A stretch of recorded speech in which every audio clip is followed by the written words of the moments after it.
Hey, I'm Stuart Smith, this is Stewman Rides, and today we're riding a Yamaha R3 race bike.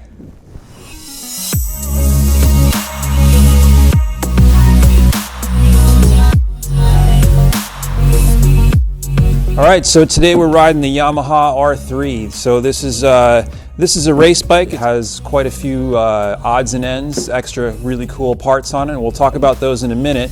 But just the basic specs of the bike, it's got an inline twin 321cc motor, 8 valves on the head, pumping out a whopping 36 horsepower in stock form. This one's probably got just a little bit more than that. It's a stock motor, but it's got a pipe on it and stuff, so maybe a little bit more than 36 horsepower. So the bike weighs about 368 pounds wet, and again, that's in stock form. This one's probably a little bit lighter, but we haven't had it on the scales just yet.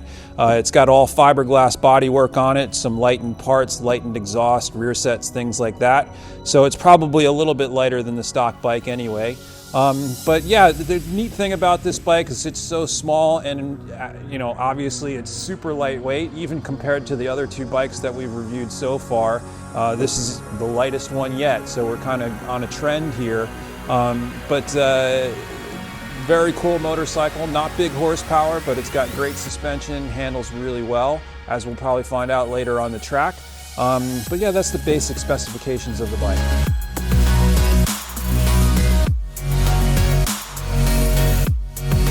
So as I was saying, this is a pretty well-prepared race bike on it. It has a lot of parts on it that are not stock. It's set up to actually go racing. So starting off with the bodywork, we have a full set of fiberglass bodywork on it. So this makes the bike a lot lighter. It doesn't have any lights or fairing supports, anything like that. So lightens up the bike quite a bit just by putting aftermarket bodywork on it. It's using the stock seat, which is kind of nice. It's fairly comfortable, allows you to lock onto the bike pretty well. One of the cool things is standover height's pretty low on this, so short people can totally get their feet on the ground on the R3. It's pretty low seat height, and yet there's a pretty decent amount of room between the seat and the pegs for taller riders as well.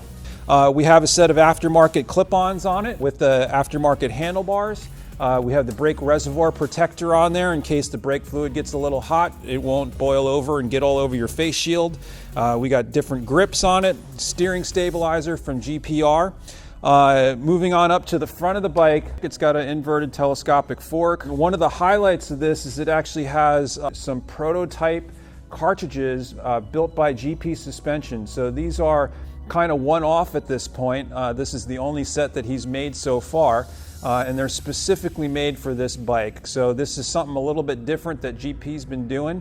Due to the size of the internals on these forks, he's actually made some prototype cartridges for it, so we'll get a chance to ride these later today and see how they feel. But they look really cool with these machined black anodized caps on the top.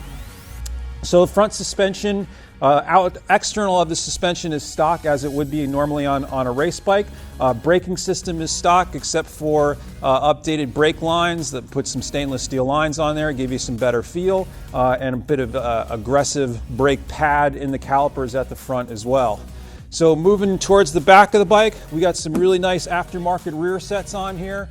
You can see this really nice carbon fiber heel guard, looks pretty cool. Really nice aluminum machined exhaust hanger on there. We got a Yoshimura full exhaust system on there. That's going to give it a little bit more power and also make it a little bit lighter weight. We have a monocross single rear shock that's been replaced on this bike with an Öhlins TTX shock. Full-on Öhlins suspension on this little bike ought to make it handle pretty well. And then moving towards the back, we have the stock wheels on the bike, but we have a nice set of Pirelli race tires on there, DOT race tires. So these are a little bit older version. Pirelli actually just released a new version of the slick tires for this size motorcycle. So maybe we'll get a chance to try those some other day. But for today, we're going to be riding on the Pirelli DOT treaded tires. So yeah, that's about it for the bike. Seems really nice to me. I'm looking forward to getting out on the track and really checking it out and seeing how it feels. Pretty excited to try to go fast on a bike that really doesn't have a whole lot of horsepower. So it should be a different experience for me.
right, so we just got off the Yamaha R3, and this thing is, it's pretty awesome. So it's been a trend with my channel so far to ride lightweight bikes, and you don't really get too much lighter than this. Not a whole lot of horsepower, that's for sure, and you really, on this track, it's amazing. Number one, when you ride this thing and you're going fast, you only use 2 gears. There's really no need for shifting up and down a whole bunch of gears because it just doesn't have that much horsepower, and you want to try and keep the RPMs up. So the way this is geared, I spent the entire track in 4th and 5th gears. So I would only hit 5th gear down some of the straightaways, and then downshift to 4th like for most of the corners. So this bike works amazing. The front end feel from the GP suspension is just insane, and the rear shock worked really well. It's almost like this thing was set up just for me. I could lean the thing over till I'm practically dragging my elbow, and it felt like it was 100% stable, completely solid. The other really interesting thing is that you really don't have to brake. Like, I don't even know why they bothered putting brakes on this thing, because out on a racetrack, for any of the corners, even this direction, there's only one really tight corner where you would normally have to brake pretty hard.